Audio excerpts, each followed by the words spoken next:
You see it written in patterns. Place marker and join to work in the round, being careful not to twist. Well, what does that mean?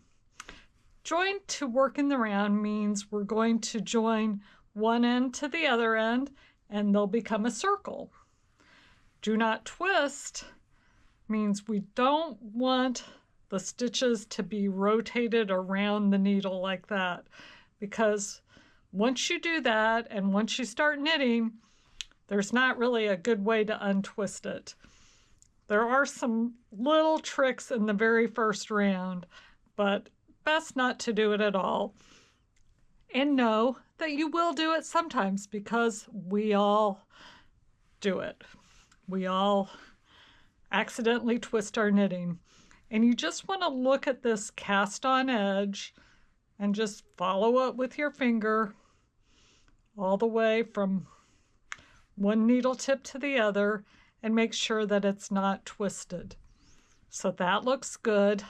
Now I've got my needles here. How am I going to join to work it in the round? Well, the trick is you need to have the end where the yarn is attached in your right hand. So we'll have that in our right hand, and then with our left hand we're going to just move these stitches up to the needle tip, and we're going to look one more time to make sure that nothing is twisted around the needles. That looks good. We've got our yarn tail there and we don't want to knit with that. So we'll grab the yarn that's attached to the ball and we just knit into the first stitch. Now what I didn't do is to place a marker. We place the marker at the beginning of the round just so we know how many rounds that we knit and when we change from one round to the other. I always use a green stitch marker for the beginning of the round. Green means go. That makes sense to me.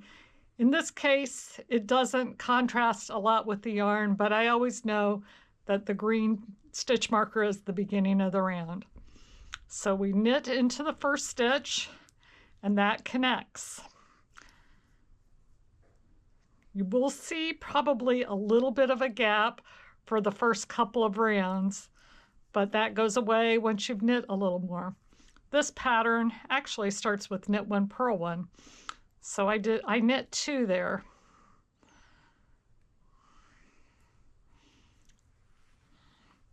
So we're going to knit one, purl one all the way around. And then once we're there, I'll show you what it looks like at the join.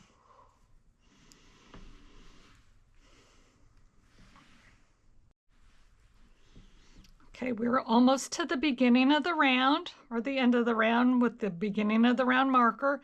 And you see that there is a little gap there.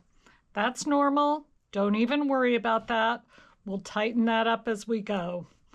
So we're going to finish the last stitch here, which is a purl stitch. Then we'll just slip the marker from one needle to the other. And when we put our yarn through the first stitch, we'll just give it a little tug before we continue on. And we'll continue doing, in this case, ribbing or whatever the instructions are until the next instruction. That's how you join to work in the round and how you avoid twisting your stitches. Now is a good time to just lay it down and make sure that everything is on there straight and not twisted around the needle. Thanks for watching. See you soon.